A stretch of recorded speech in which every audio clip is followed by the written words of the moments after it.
like to welcome everybody to the Coaches in the Mouth pod. Coach Jeff Williams here, along with Coach Brady Cook and the Mouth Brent Bender. Big guest on today. Yeah. I mean, big guest. Huge right here. We got a big guest. Looking forward to talking to him. Got Coach Eric Musselman, the head hog himself, the head basketball coach at the University of Arkansas. Man, I can't wait to get him on here and talk to him a little bit about his team, and then how he's put his team together like he does every year. Bray, what are you looking at? I'm going to ask him some coaching questions, and I'm a huge fan. I love Razorback basketball and what he's done down there in Fayetteville, and it's been fun to follow, especially like you said, the way he kind of puts together his teams each year. So I'm going to ask him a couple coaching questions just to take some notes. Well, in the schedule, he's really beefed the schedule up. Mouth, what are you looking forward to hearing from Coach? I'm just fascinated how he is the mad scientist when he and his staff are putting a team together. That how do they do it? Where at March into February every year they're peaking and they're ready to rock and roll when the NCAA tournament comes around. And I want to get his philosophy on that, how he prepares the team for that. Well, and I also want to find out the status of Brazil. The young man that hurt his ACL last year, I thought it was a big blow to our team last year, and he's back and is an NBA guy all the way, and look forward to seeing that. Well, let's go ahead and bring him on right now. Our BSN guest of the week, Coach Eric Musselman.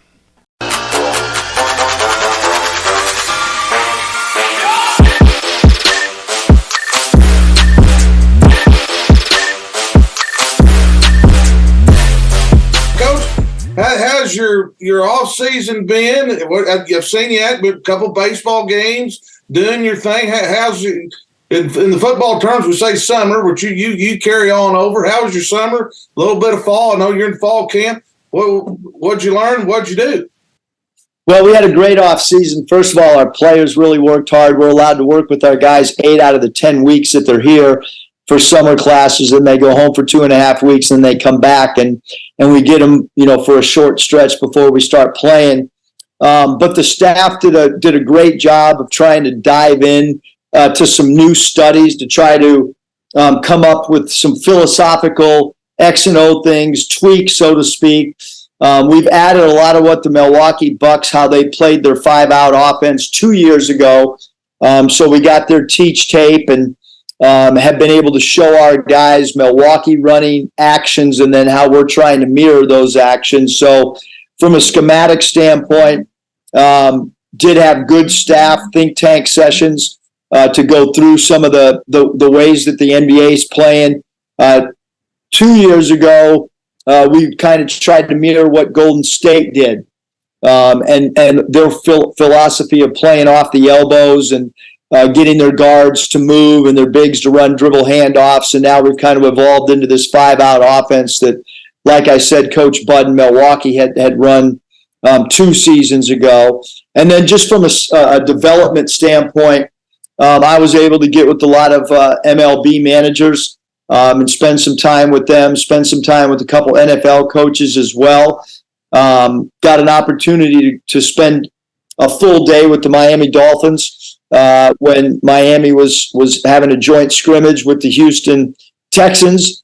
That was a great experience to try to sit in the back of the room and watch Mike McDaniel. He's a very unique coach in the way that he connects with his players, sitting in on staff meetings, having the ability to watch an offensive coordinator go through some of his day of game preparation that he did with his guys. So really good stuff, learning as well. And here we are getting ready for the start of college basketball season.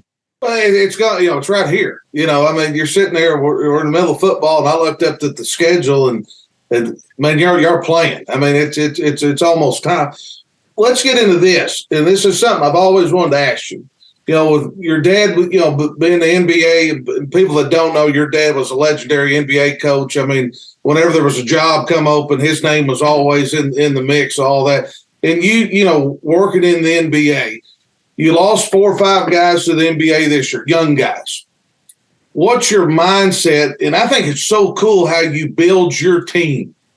dive into that a little bit. Well, how you do it with your coaches, or you're kind of an older bunch this year where you were so young last year. Do you take those things in consideration, or is it position, or what? When y'all get in the lab in there and you're building your team, what all goes in playing that? Well, there's a lot of things that, I think, first of all, Jeff, it's like, who can you really get? Because, I think everybody, has a desire to have the most talent and get guys that work hard. And for us, we want guys with great length. But you got to try to, like, who can you really get when you're building out a roster?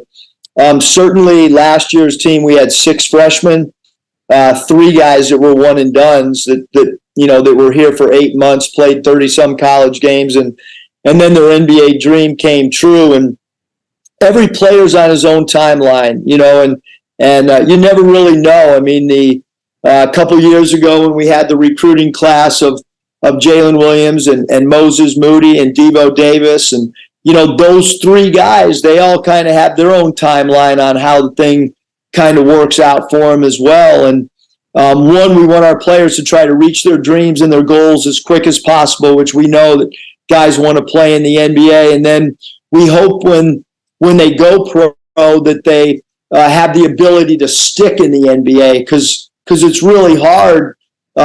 It's almost like you can get drafted, but then how long can you turn that thing into a career? And it's been really neat to watch our guys and the success that they've had. We have not had a lot of guys in a short amount of time get cut or waived. Right now, these guys are sticking. NBA organizations are talking about work ethic and basketball IQ that most of our guys have exhibited, which is awesome. But we did feel like, hey, we wanted to get a little bit older this year. The 6 freshmen was probably, too many. As we've looked back in hindsight, maybe, with the day and age of the transfer portal, probably it makes more sense to have anywhere from 2 to 4 freshmen and not 6. But we do feel like we want to get 2 incoming guys at minimum that can help our team on the floor, that we can help them develop as players. And then it's all about just trying to make the pieces fit, and you don't want a lot of duplications on your roster, especially when you only have 13 guys. So how the pieces to the puzzle fit become extremely important as well. Well, you got to be real specific on probably who you target and what you're looking for. I mean, that's pretty obvious. Well, you had a big group go to the NBA, and you hit on the sticking part. And we had a coach on earlier this year talking about he's put 10 or 12 guys out in Division I football programs, but they've all stayed and finished, and Traylon Burks is in the NFL, and that's contested to you and your program and how you get those guys ready. Well, let's get on into your team this year. Got a lot of new faces again. I keep hearing this stat over and over that the older teams are the ones that are winning national championships and blah, blah, blah. I don't know, but, that's for somebody else. Get into the guys that you got. You got a pretty good core. Pinion played a little bit. Of course, Devo and getting Brazil back, and we'll talk about him in a little bit. But go into some of your new guys, and what do you see so far?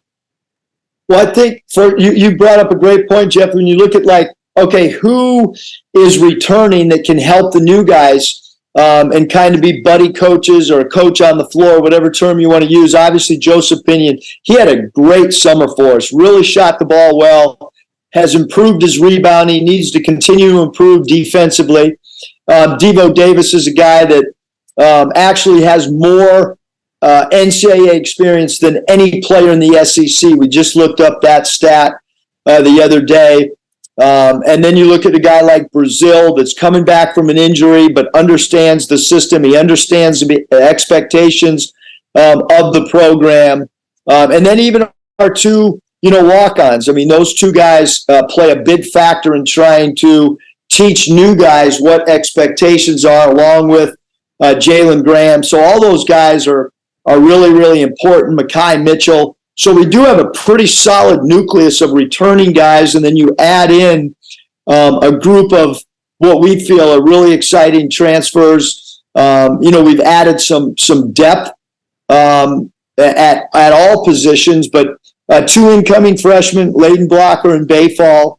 Both guys have great work ethics, really good toughness. And then the transfers, Tremont Mark is a player that comes from the University of Houston, been very, very well coached from Calvin Sampson's got great toughness, plays both sides of the basketball. L. Ellis, a high-scoring point guard from Louisville, really scored the ball. L. Ellis did in junior college as well.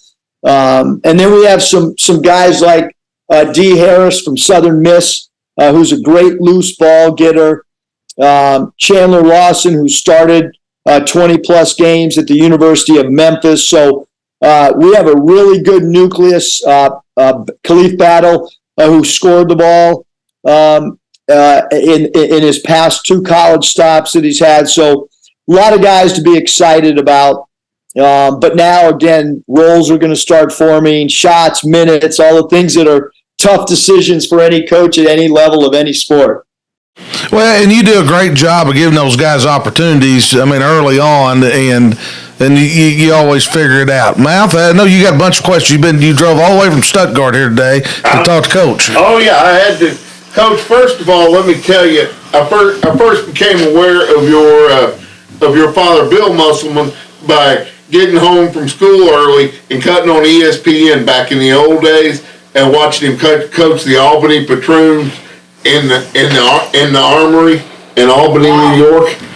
And that's true. They one of their series against Wyoming was on ESPN, all 7 games. It was a 7-game series. There's not a lot of people that remember those Albany Patroons. But gosh, I was about the 10th grade and sophomore in high school. I started following your father and following him through the Timberwolves when he was the inaugural coach of the Timberwolves, correct?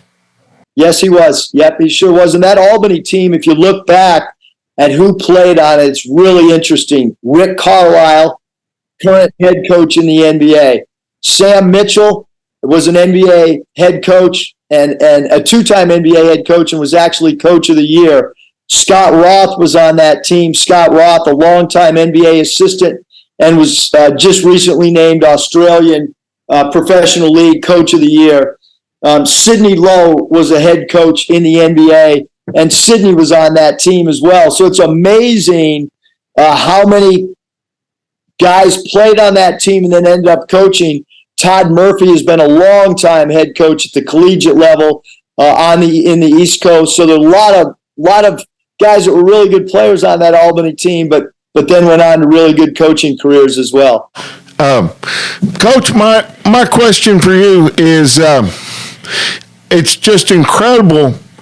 What makes, I consider you a great March coach. The proof's in the pudding by you've gone to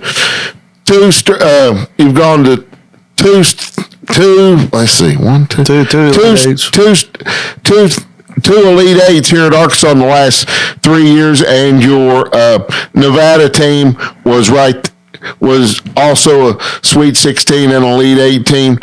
What do you do what makes a great March coach? Because it feels like your team gets better and better throughout the season, that you don't have peaks and valleys. You stay pretty much steady, if that makes any sense. Yeah, I think one, it's really good players. That helps. And when you make decisions, like I tell people all the time, a couple years ago, we beat Colgate in an NCAA tournament game, and I went back and we had a staff meeting. And I said, all right, it's Jalen Williams' time to start. And he really hadn't started his freshman year.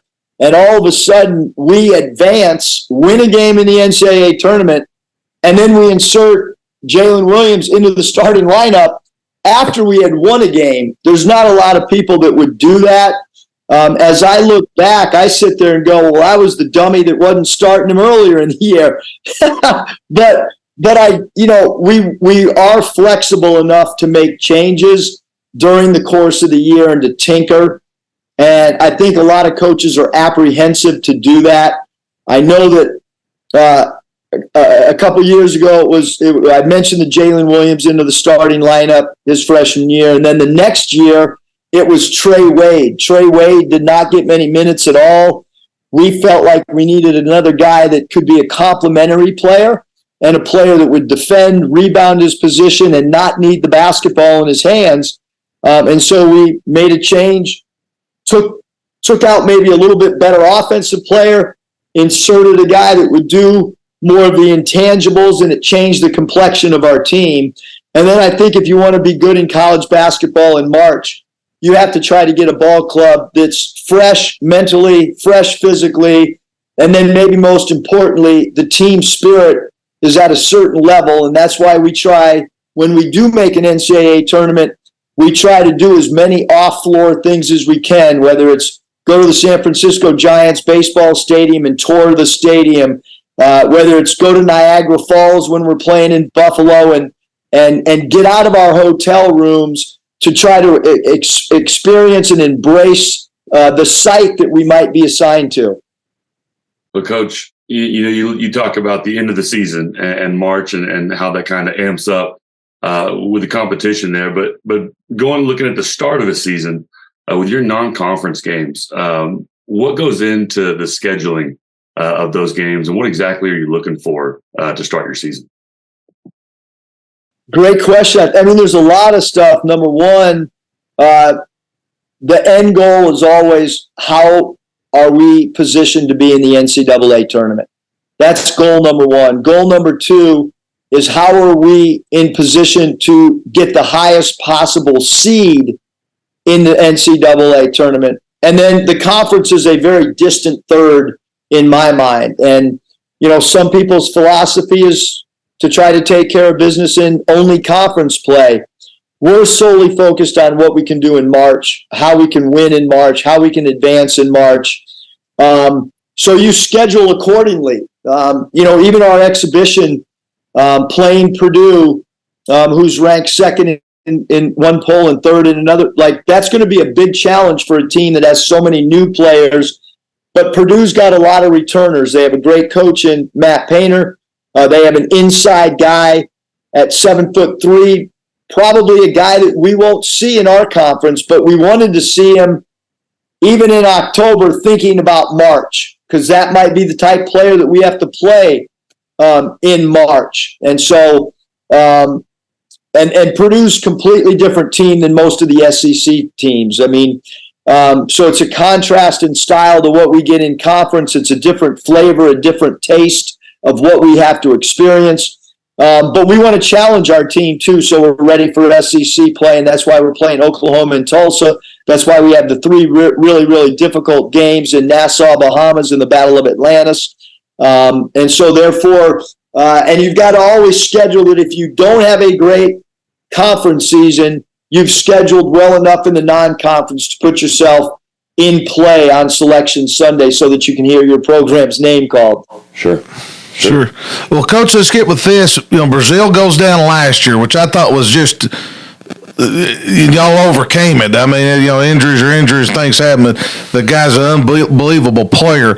He's coming back. Everybody thought he's pretty healthy. Are we pitch counting this guy early, so we got him late, or do we? What's our mindset? Hey, put him out there, let it go. How are y'all handling that situation? Because everybody does it differently. Yeah, no. So when you really dive and you do research on ACLs and knee injuries, after 9 months, the risk factor goes drastically down.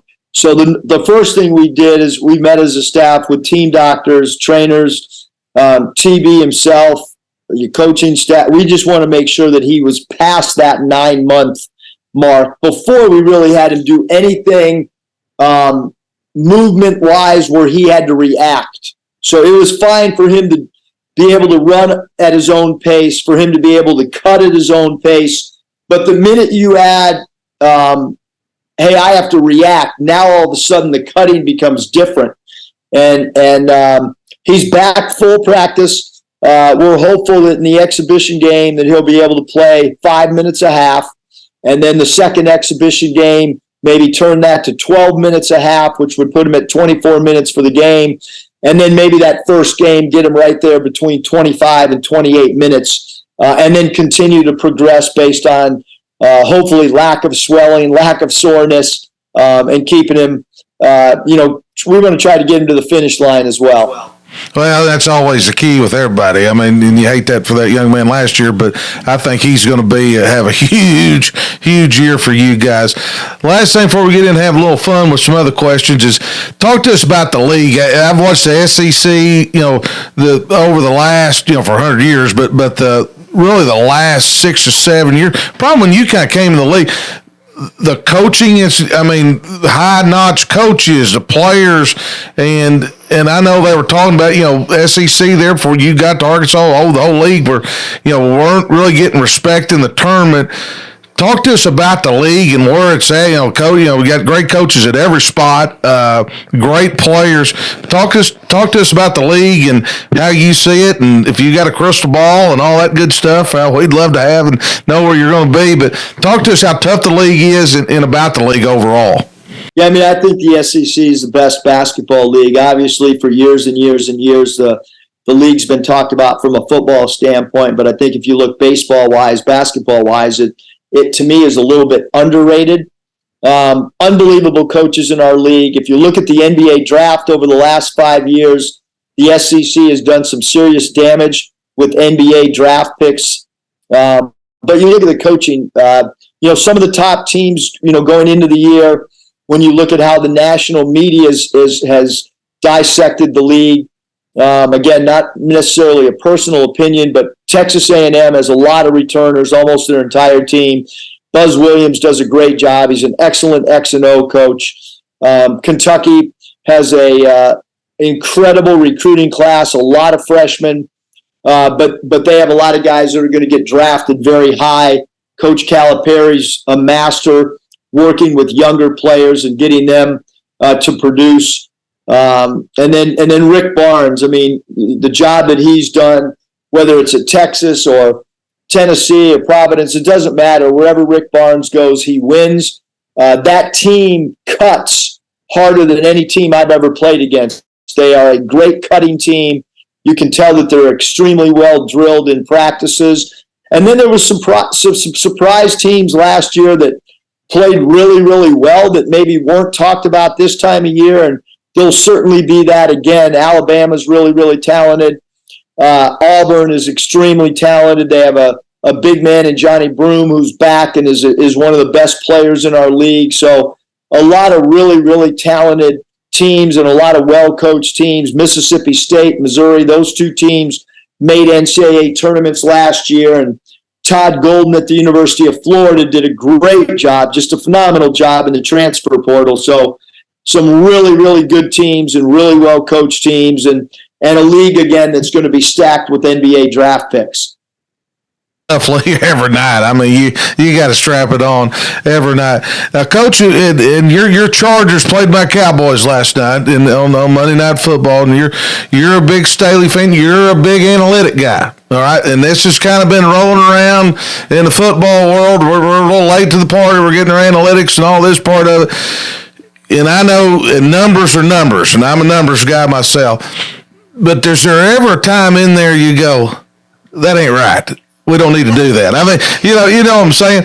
Talk to me how you use your analytics and where the coach part comes in, and then where the numbers, you got to go with the numbers. Talk to us a little bit about that. Well, you're right about Coach Staley. It was interesting. I was on a recruiting trip, and my son was with me, and we ended up driving to the Chargers facility. And I just kind of wanted to get a picture with Coach Staley and introduce myself, let him know I was a Charger fan. Their general manager was also there. We ended up sitting and talking for over an hour and a half. And we talked a lot about analytics. He wanted to know kind of how we used it. We got an insight into how the Chargers use it. But I think, for us analytically, a lot of it can help from a game prep standpoint. Who we want shooting the ball as an opposing team, which guys are most effective in which areas on the floor, what areas on the floor do we want our opposition to take shots from. So I do think from a game prep standpoint, both individual tendencies of your opponent as well as the overall opponent on both sides of the ball, offensively and defensively, become extremely important. And then I think just the self-scouting numbers can really, really help you analytically if you dive in and self-scout. Hey, where's the strengths and weaknesses of our team? Who's hot over the last 5 games? Why are they hot? Where are their shots coming from? So I think analytically, and then you can also help a player from an individual standpoint by taking numbers throughout his career and then trying to help a player come up statistically with a career year. And that's something that we learned from Pat Riley and how he had a career year plan for each and every one of his players. Well, and I've actually read about that with Coach Riley on how he did. That's pretty interesting. So let's get into things that are really important here, Coach. Really important. We've had a crazy college football year. I mean, and I think it's a lot to do with the portal. You know, Colorado's hot, Deion, Coach Prime's rolling, and then you look out the West Coast and Washington, Oregon, and Michigan, Ohio State's here. Everybody's not talking about Georgia down here. All they're doing is just keep on winning and playing defense. Coach Saban's kind of figured it out a little bit. We're going back to 2010. We're going to run the ball, play defense, do the best we can, be great in the kicking game. And then my man Mike Norvell at Florida State, love Mike. I like his team. You watch a lot of college football. Do you watch a lot of sports? I know that. Well, if you got to take your top 4, it's early, ladies and gentlemen, we're still in October, but if you got to take your top 4 right now, who you see going being at the end? Well, I mean, just because it's on TV every Saturday, because my wife went to Florida State, I do like the Seminoles for sure, and what Coach Norvell has done with this year's team, especially knowing that there was a little bit of struggle a few years ago. He got through that, still had his own philosophy on how he wanted to do things. Obviously, Georgia is rolling right now, and because of their experience playing in big games. I like Michigan because I'm a big Harbaugh fan for sure. He actually coached at the University of San Diego, which is where I went to school, and a lot of people don't know that Coach Harbaugh spent time at USD before he went to Stanford. And certainly I was a big fan when he was at coaching the 49ers as well.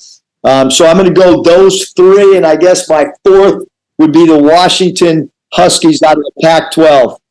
Well, I'm with you, Coach. I mean, and I get so ticked off. I watch the General, Bobby Carpenter, every week. He gets on Ohio State first. Ohio State's not even going to be there, man. They got to beat Michigan. We're not even messing with those guys. There you go. I mean, nobody wants to watch that anyway. No, nobody wants to watch that anyway. Hey, what if I really just nailed those 4? That'd be something. I mean, that's something. Coach, we're going to put you in the book. We're going to put we check everybody that comes on this show. We got people that come on, predict we put them in the book. We check your work.